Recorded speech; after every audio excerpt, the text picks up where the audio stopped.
안녕하세요. 찰리브라입니다. 어저께 밤에는 새벽 3시에 일어났거든요. 딱 정확히.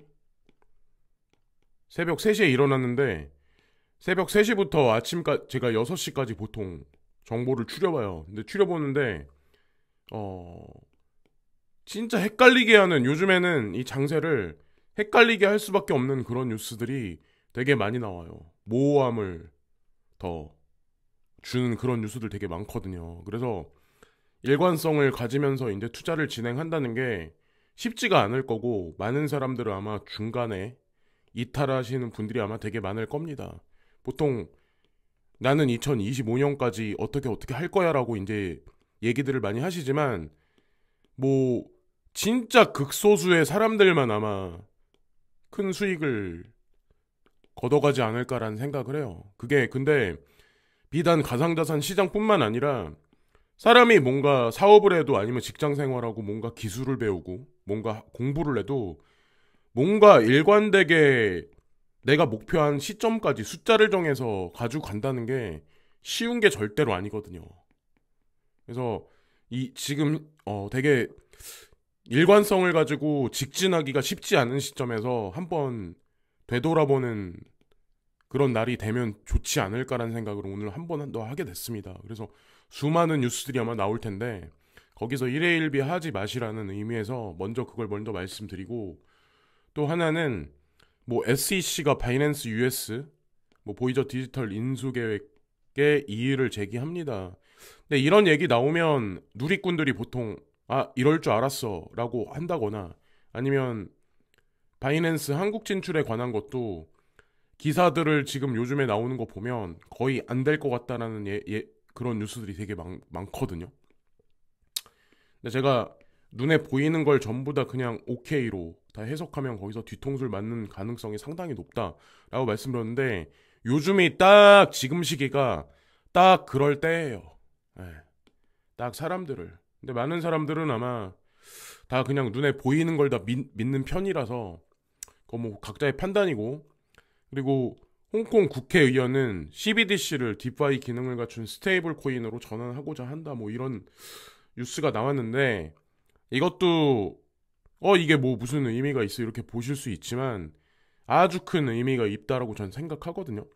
근데 홍콩이라고 보면 일국양제 중국에서 일국양제 하에 중국 산하에 있는데 우회적인 홍콩의 스탠스를 우리가 홍콩 정부가 가상자산을 바라보는 의미 스테이블 코인 CBDC를 바라보는 의미를 보면 어느 정도 유추할 수 있다라고 이제 전 생각한다고 기존에도 이제 말씀을 드렸던 것 같은데 이 CBDC를 디파이 기능을 갖춘 스테이블 코인으로 전환하고자 합니다. 그럼 그 얘기는 뭐예요? 과거에 중국 정부는 그런 얘기를 했었어요.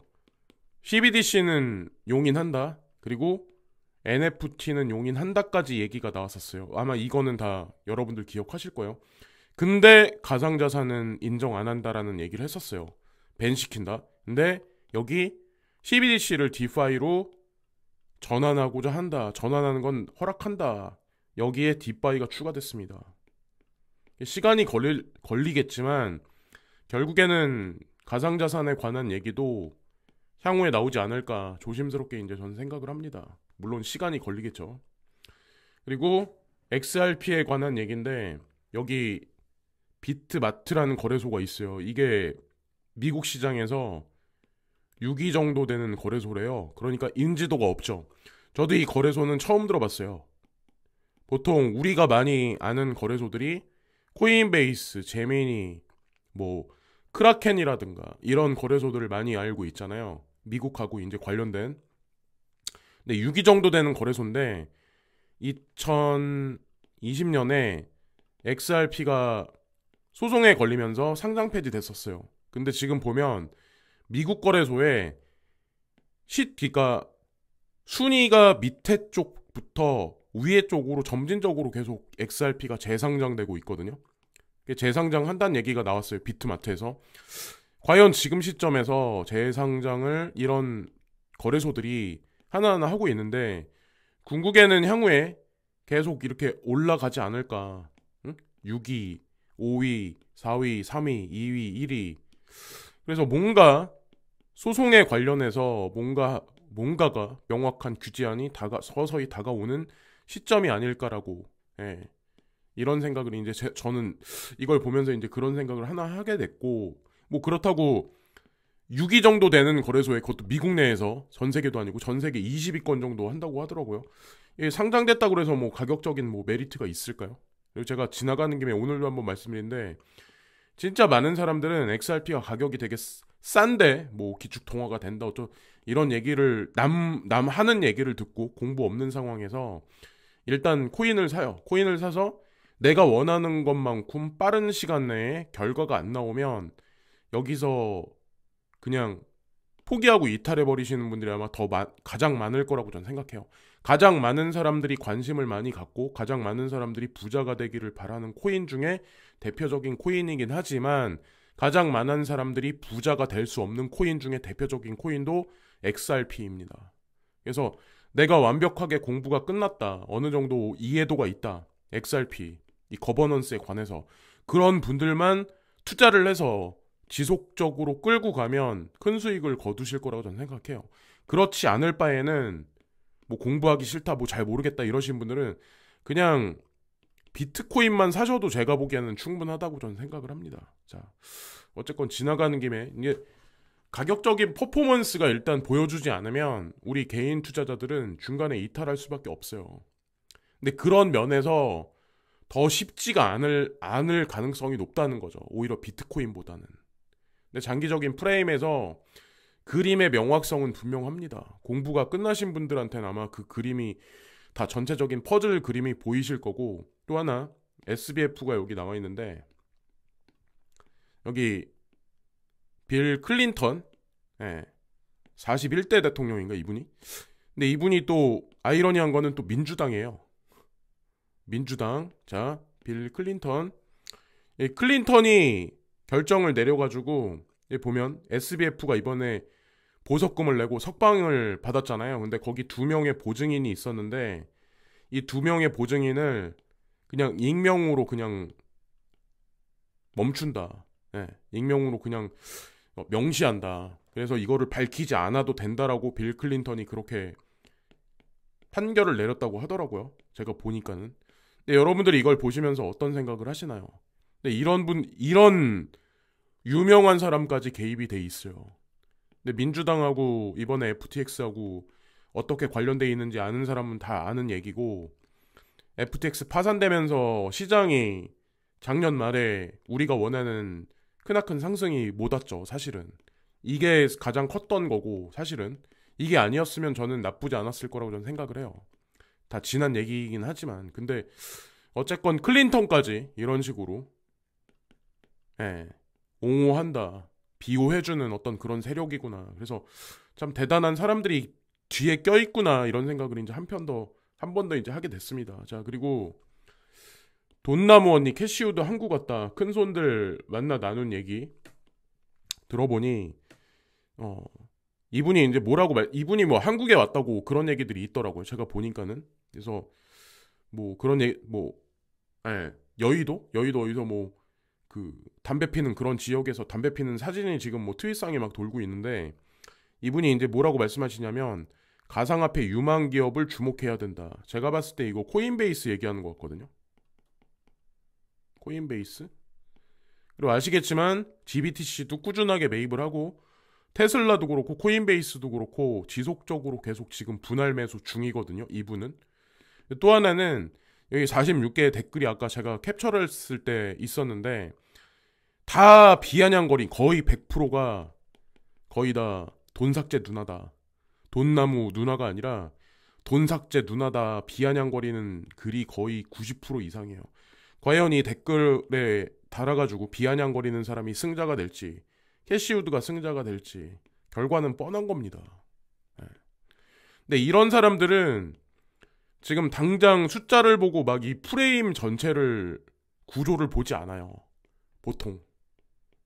일반적인 사람들보다 한 수에서 빠르면은 세 수 앞까지 보고 그런 프레임에서 수익률을 계산해봐서 맞다고 판단하기 때문에 그냥 밀어붙이는 거죠. 그 방향성에 관해서. 저도 캐시우드 이분의 인사이트가, 이분의 방향성이 전 맞다고 동감합니다. 그리고 바이빗이 플레어, 예, 플레어 토큰 뭐 에어드랍을 뭐 발표를 했다 뭐 이런 얘기가 나오는데 일단은 뭐 15%를 줄 거야. 그래서 1월 9일 날이거든요. 근데 며칠 남지도 않았죠. 근데 국내 거래소는 어떻게 될지 모르겠네요. 근데 뭐 여기가 이렇게 나왔고 바이낸스도 예전에 발표를 했던 걸로 알고 있는데 이 비슷한 시기에 아마 국내 거래소도 속속들이 발표를 하지 않을까라는 생각을 이제 하게 됐습니다. 그리고 거리두기 끝났는데 은행 업무 종료. 왜 아직 3시 반? 여러분들은 이 헤드라인 제목을 보시면서 어떤 생각을 하시나요? 향후에 이렇게 시간을 제한을 둔다는 얘기는 그냥 코로나 때문에 거리두기 한다? 그거는 그냥 명분일 뿐이고 지점은 지속적으로 감소를 할 거고 결국에는 본점도 나중에 사라질지도 몰라요. 계속. 예. 이거를 시간을 3시 반인데 이거를 더 줄이겠죠. 시간도 줄이고 ATM기도 줄이고 현금도 없애고 자 어쨌건 어느 순간에 가상자산 거래소와 은행 간의 경계가 사라지기 시작을 할 거고 모든 우리가 뭐 지금 거래하고 있는 거래소들은 종합 금융 서비스를 하는 어떤 그런 기업들로 개혁하지 않을까라는 생각을 합니다. 자 그리고 부자 아빠 기요사키 비트코인 추가 매수 중 알트코인 대부분 사라질 거. 뭐 이분의 말이 맞아요. 대부분이 사라지는다는 말에 저도 이제 공감을 합니다. 비트코인 추매한다. 여기도 마찬가지야. 제 댓글을 135개인가 있더라고. 제가 이렇게 쭉 봤는데 거의 대부분이 다 대부분이 다 사기다. 뭐 아니면은 뭐 이분 지금 말하는 거에 관해서 비아냥거리는 얘기들이 거의 대부분이에요. 거의 대부분. 근데 이게 과연 어떤 거냐. 이거 사실 알고 보면 이것도 시그널일 수도 있다는 거죠. 그래서 지금 시점에 포기하는 거는 제가 보기에는 진짜 바보짓 하는 거고 앞으로 향후에 몇 년을 후회할 일을 만들 가능성이 상당히 높다라고 이제 저는 생각을 합니다. 자 오늘도 여기까지 말씀드리면서 오늘 방송도 마치겠습니다. 오늘도 뭐 앞으로도 흔들리게 뭐 만들 만한 아마 그런 요소들이 되게 많이 쏟아질 거예요. 명확한 방향성을 안 주는 게 또 지금의 트렌드이고 그들 입장에서 연준을 비롯해서 제가 뭐 연준 뭐 실업률이나 이런 거 나온 거 쭉 봤거든요. 쭉 보고 지금 뭐 주식시장도 돌아가는 걸 봤는데 뭐 금리도 그렇고 도와줄 수 있는 제반 환경 조건이 단 한 개도 없어요. 단 한 개도 없더라고요. 제가 뉴스 거리를 보니까. 하여튼 지금 현재 상황은 그래요. 자, 여기까지만 말씀드리면서 오늘 방송도 마치겠습니다. 오늘도 좋은 하루 되세요. 감사합니다.